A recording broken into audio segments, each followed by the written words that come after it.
Buenas noches, el equipo completo de Noticiete le da la más cordial bienvenida. Junto con Nancy Calderón desarrollaremos estos titulares ya con detalles e imágenes de lo que ha ocurrido en esta jornada de miércoles. Nancy, buenas noches. Así es, Luis, rapidísimo, avanzamos a miércoles, estamos llegando a la mitad de esta semana, pero muy contentos de acompañarles a esta hora de la noche. Iniciamos hablando acerca de lo que sucede en el proceso de enseñanza-aprendizaje. Sabemos que continuamos en pandemia, pero las clases deben continuar. De hecho, esta vez hablamos de los alumnos de 29 colegios que volverán paulatinamente a las aulas desde este miércoles bajo la modalidad híbrida. Los ministerios de Salud y de Educación mantendrán todos los monitoreos para verificar el cumplimiento de las normas de bioseguridad.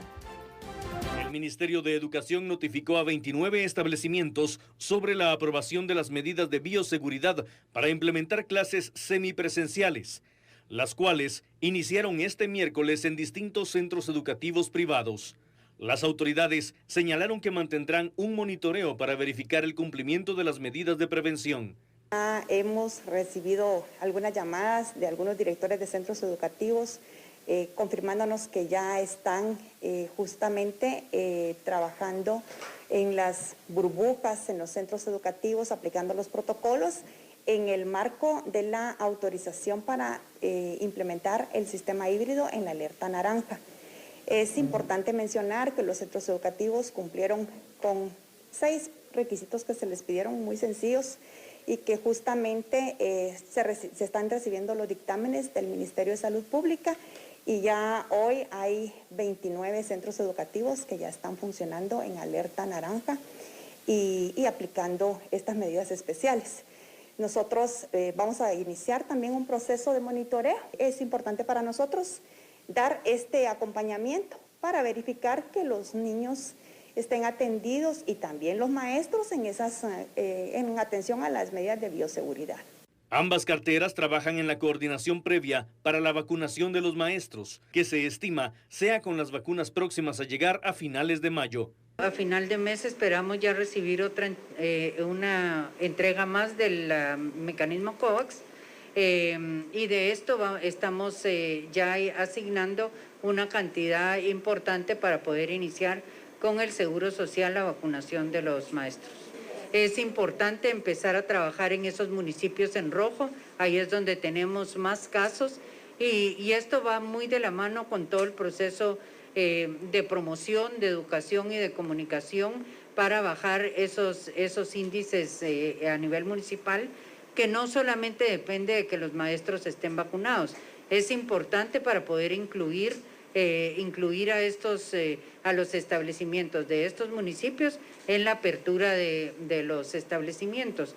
Sin embargo, no va a ser la vacuna la que los va a sacar de esto, sino las medidas preventivas que se lleven a cabo en cada uno de los municipios. El esquema de vacunación de los maestros será similar al implementado por fases, priorizando a los mayores, quienes aún no se han vacunado, enfermos crónicos y grupos en general. Se espera que con la vacunación de maestros, el ciclo educativo sea regular.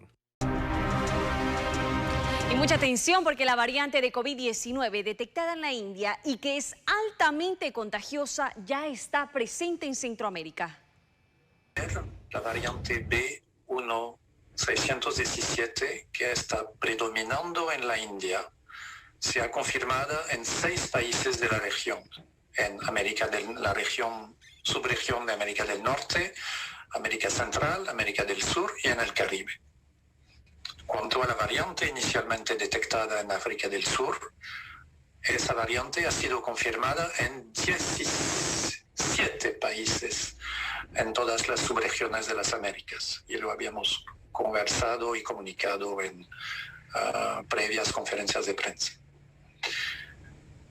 En lo que corresponde a la variante predominando en la India, algunos hallazgos y observaciones permiten pensar que tiene una capacidad de transmisión aumentada, tal como se ha visto en otras variantes de preocupación. Por eso, y como principio de precaución, se decidió clasificar la variante predominando en la India como una variante de alta preocupación. Sin embargo, y realmente quiero insistir, es necesario mencionar que no existe hasta el momento evidencia para inferir que esa variante u otras ya circulando puede ser más agresiva o más letal. Aunado a la información que hoy desarrollamos del COVID-19, se supo hoy que la próxima semana podría llegar a nuestro país el segundo lote de vacunas rusas contra la pandemia. Este será el segundo lote de vacunas Sputnik que Guatemala recibirá para avanzar en la inmunización de personas en segunda fase. Las autoridades del Ministerio de Salud anunciaron que serán 50,000 dosis de la vacuna contra el COVID-19 que llegarán la otra semana y a finales de mes otras 300,000 dosis de las adquiridas a través de COVAX. Podríamos estar recibiendo el día lunes o martes de una cantidad igual a la que recibimos en la primera embarque de Sputnik, de 50,000. Las de COVAX estaremos confirmando a finales del mes de mayo. Estamos a la espera aún de ese cronograma.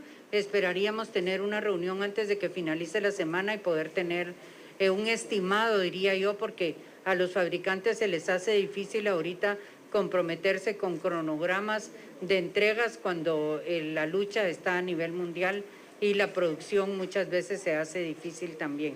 Entonces esas son las dos condicionantes. A la fecha, Guatemala registra el ingreso de 658,000 dosis de vacunas contra el COVID-19, producto de donaciones y compras directas, asimismo por medio del mecanismo COVAX. Con el ingreso de los próximos lotes, el país registrará cerca de 1 millón de vacunas recibidas.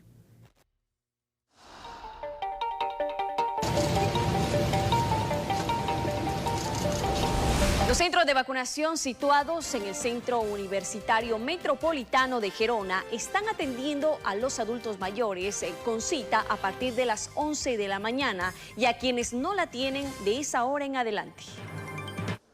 Los adultos mayores que ya están registrados y no se han citado para vacunarse contra COVID-19 pueden llegar a un centro de vacunación más cercano entre las 11 de la mañana y las 2 de la tarde para recibir su dosis a demanda, según informó el Ministerio de Salud.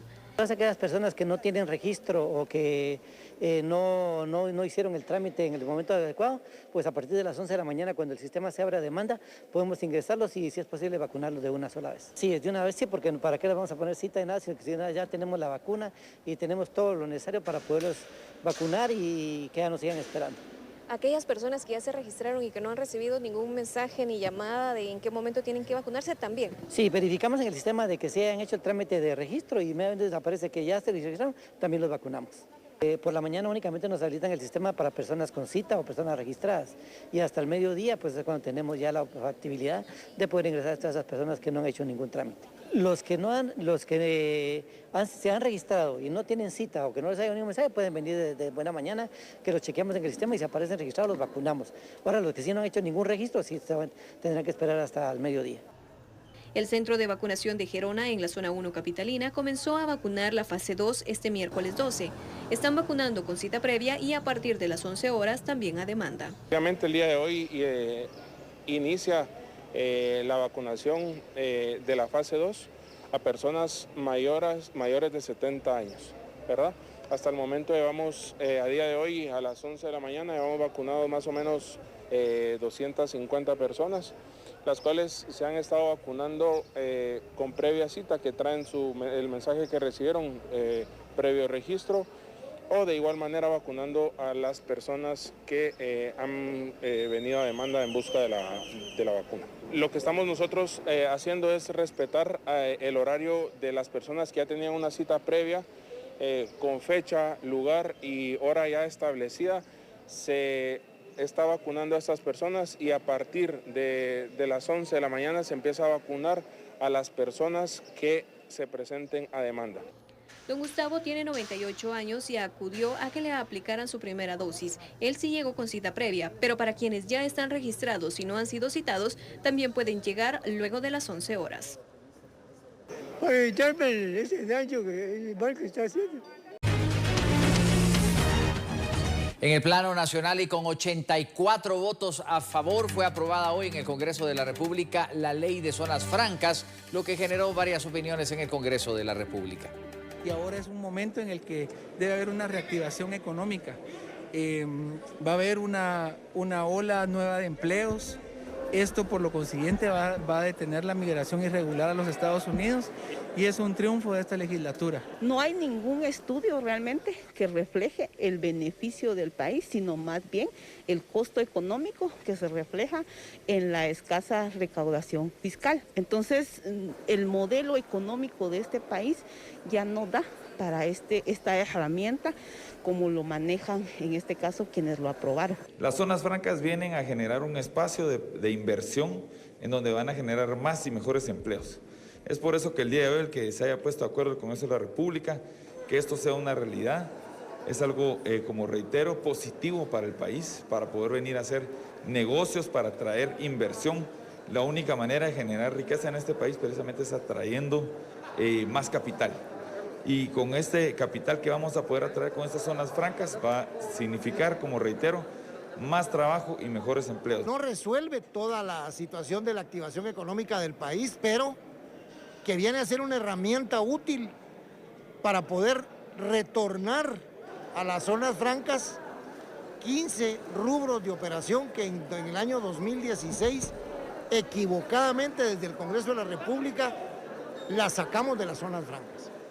Fue un grave error haber hecho eso y hoy estamos enmendando ese error, trayendo de vuelta, no a las 28 que un día sacamos de las zonas francas, estamos trayendo a 13.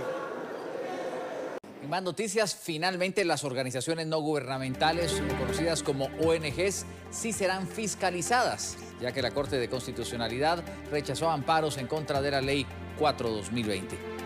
El Pleno de Magistrados de la Corte de Constitucionalidad declaró sin lugar las acciones de amparo presentadas en contra del presidente y el Congreso de la República por la aprobación del Decreto 4/2020, Ley de ONGs. En cuanto al presidente, la resolución de la Corte establece que los actos de sanción y promulgación de una ley no pueden ser constitutivos de amenaza, porque la misma Constitución Política de la República de Guatemala establece que corresponde al presidente de la República sancionar, promulgar y publicar los proyectos de ley que el Poder Legislativo le envíe. Respecto al Congreso, la CC rechazó los argumentos de los amparistas contra el Legislativo por no haber aprobado con mayoría calificada la ley y que no se le dio la oportunidad de debatir a los diputados que accionaron. La normativa establece una serie de controles para estas organizaciones que manejan fondos públicos y externos, los cuales deben ser fiscalizados por la Contraloría General de Cuentas. También define que si una ONG utiliza fondos que recibió de sus donantes para actividades que alteren el orden público, serán canceladas y sus directivos enfrentarán consecuencias penales. Es importante decir que es una ley para fiscalizar el dinero de las ONGs que provienen del exterior, porque todos sabemos que a Guatemala entran millones de dólares y millones de euros todos los meses, todas las semanas, para financiar a estas organizaciones que realmente como país no sabemos en qué se lo gastan.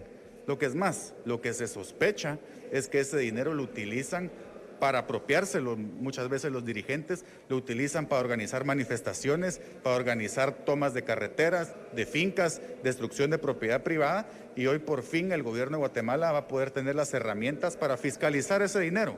No es una ley mordaza, no se está tratando de cancelar o cerrar ONGs o tratar de evitar que la sociedad civil se organice, sino que es algo legítimo que en la mayoría de los países desarrollados tienen una ley similar.